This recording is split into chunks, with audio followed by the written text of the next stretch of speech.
morning, everyone. Welcome to our 7th information sharing session on Future Tyger Creative. It's our great pleasure to invite Wesley Dipoko. Wesley is the lead researcher at Go Metro, which is an innovative company which deals with the design of apps related to putting people and transport together. Wesley refers to himself as an infonomist, which is an economist with information.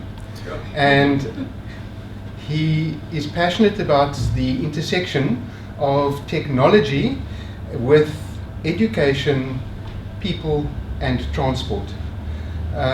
Today's talk is really going to be centering on how we can use information and information at our disposal to connect the dots, and in so move people through education to public transport. Welcome, Wesley. Morning, everyone. Good morning. So today I want to talk about a dream that I recently had, but it looks like a couple of people had the same dream. So I want you to imagine that you are living in 2050, 2050. And you've just woken up and preparing yourself for a meeting. As you walk to the mirror, something pops up from the mirror and it tells you how much time is left for you to get to your meeting. It also tells you that if you don't leave at 8:30, you will be late for your meeting. It also gives you options for different transport modes that you can use to get to your transport. Now, amongst those, it gives you an option for a shared car. Now, as you prepare your breakfast, your table also does the same. It shows you exactly where the shared car is at, which allows you to quickly finish your breakfast. And as you're about to finish your breakfast, your door opens up and the sound says the shared car is outside. Now, do you want to live in such an environment? Well, today I want to talk about what will make that type of future possible and what will make it impossible. And there are 3 things that I want to share with you, and they relate to data, information, and skills. And I want to talk a little bit about what data can do if we allow it, what information can do if we allow it, and what skills can we need in order to take ourselves to the kind of future that I've just described. So currently, obviously things are not as rosy as we would like them to be. Right now, the situation is such that there is lack of sharing of data amongst various entities. And I'm talking here about transport agencies, government departments that deal with transport. And there is no sharing of data. What is actually happening is that each and every one of these entities is sitting with data that can be useful for information. So you find that Transport Agency A refuses to allow access to data that can make a difference in people's lives.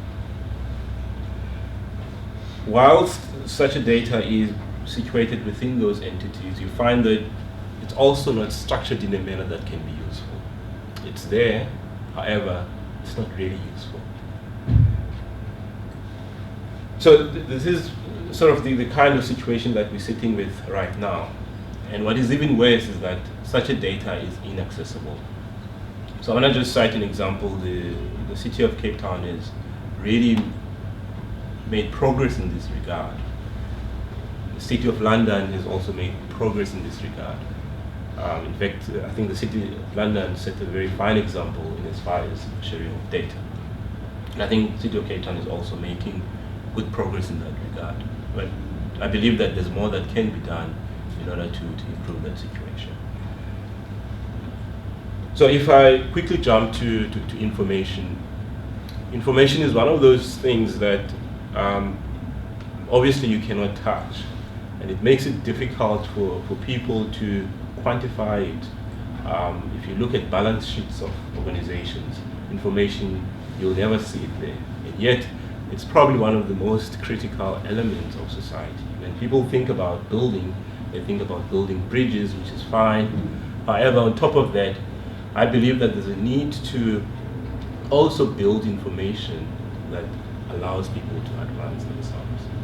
So currently the situation with information is such that it's inaccessible. So if you walk around Belleville, for instance, you'll find that there's no signage that tells you where the bus is, where the train station is.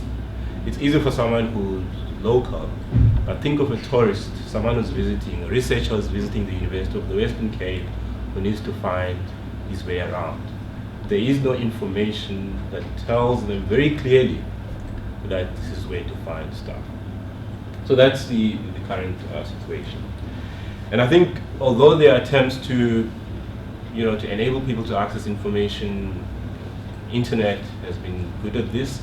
The challenge is that we have majority of our society has no access to the internet.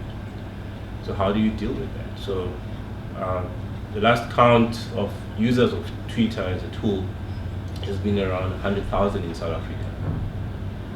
So you can imagine if you develop tools that enable access to technology, internet is only accessible to only a few.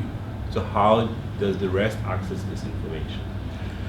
So if you think of such things, the reality start, being clear that the reality is that people do not have access to this information, although it's there. The other reality is that the information that we have is probably inaccurate. So think of this: if there's a printed material that tells you or gives you information about train times, bus times, if it's printed, it's probably inaccurate because there will be delays, there will be interruptions. So making use of such is only, useful when the world is perfect or everything is functioning properly. So the inaccuracies of such information, like some boards that are put up to share information, are not really as useful as they should be. So think of your directions that tell you how to get to Cape Town. So that board, if it tells you that this is how to get to a particular space, there will be a time when that road is no longer useful for you to get to a particular place. So what then? That board is static, it cannot be useful during that time. So this is what I mean by inaccuracy of information.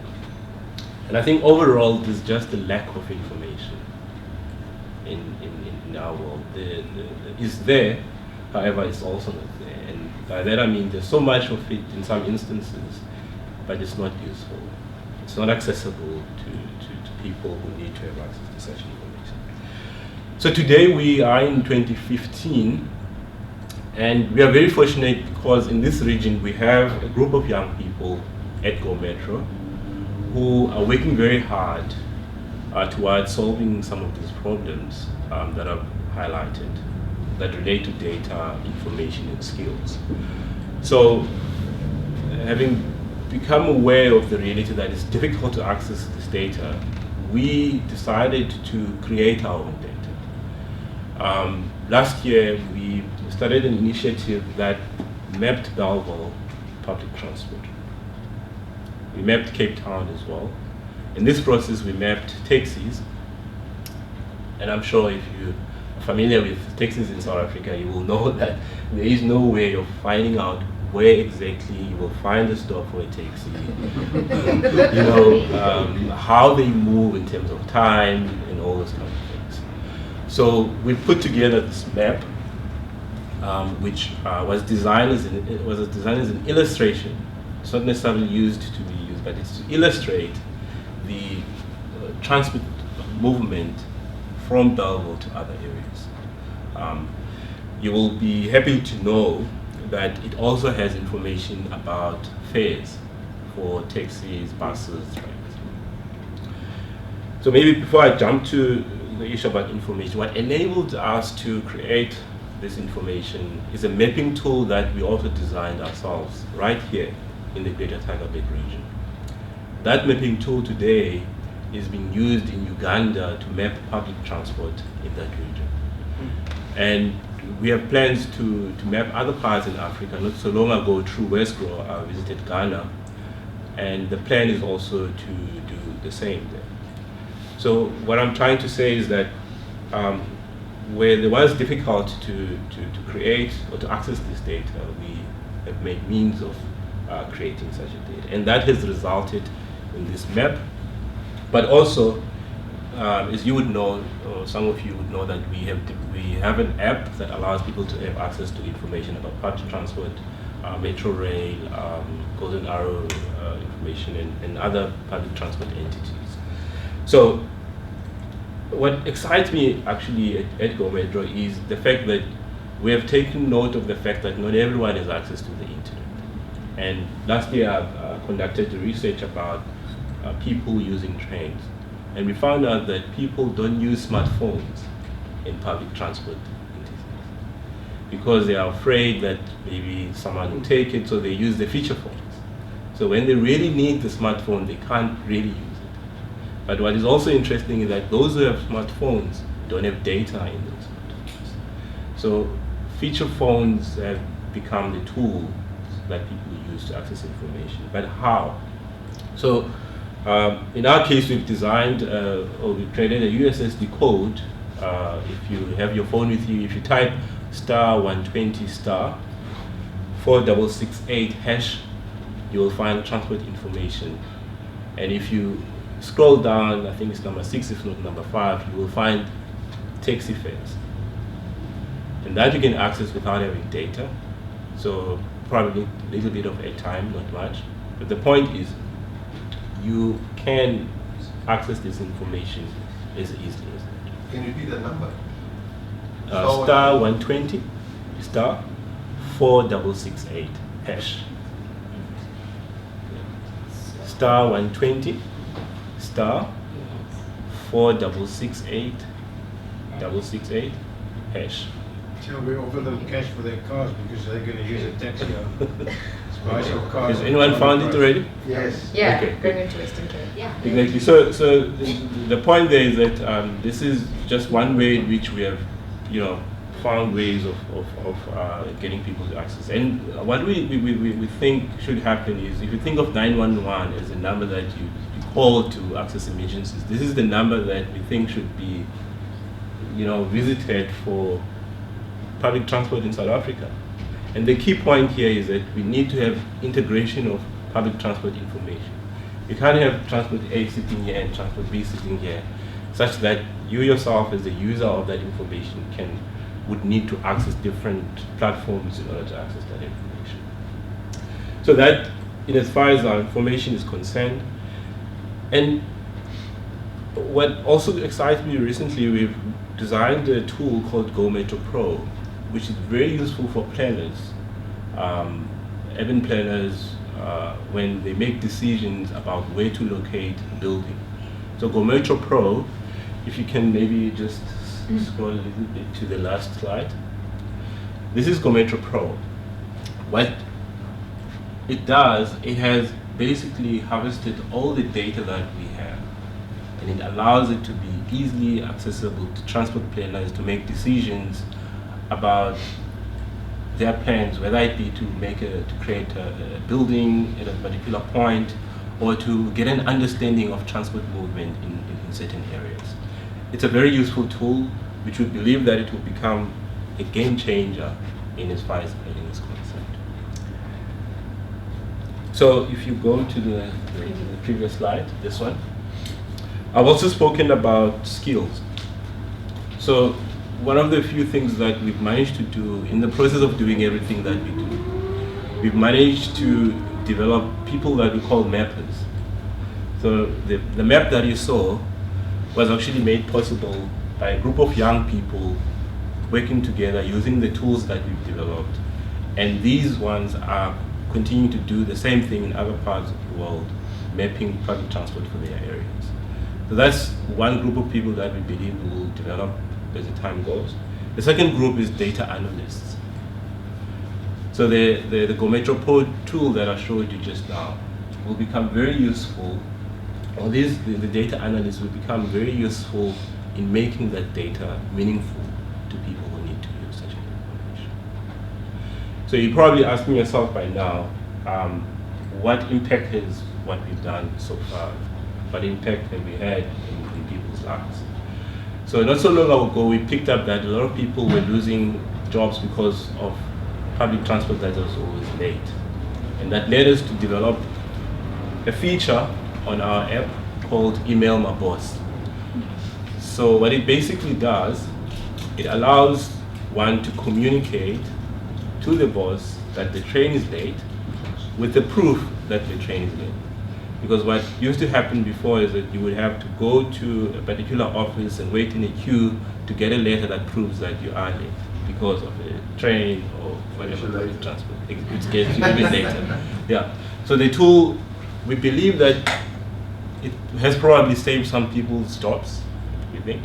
And we believe that the power of information, when that information is structured in a manner that is accessible to people, it makes a difference. The fact that public transport can be late is one issue, but it's another not to communicate that. So these tools have allowed the public to communicate with public entities to say, these are our frustrations, these are our problems. We do believe that to some extent, the thinking that we need new infrastructure around trains or buses is partly informed by the fact that there is an awareness that there's a frustration. So the communication that has been allowed through these channels, we believe has been useful to improve our public transport in that sense.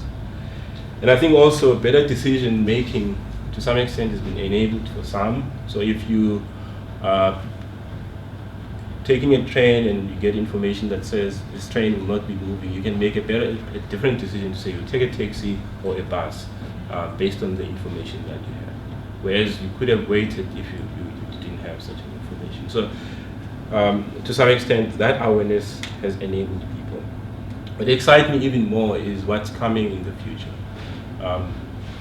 In the very near future, we will be making it possible for transport entrepreneurs to make their business even better. You will be hearing a lot about some of these things in the near future. So we are thinking a lot and we're working very hard to make such a tool possible. So we will be communicating such an information in the near future. Thank you very much.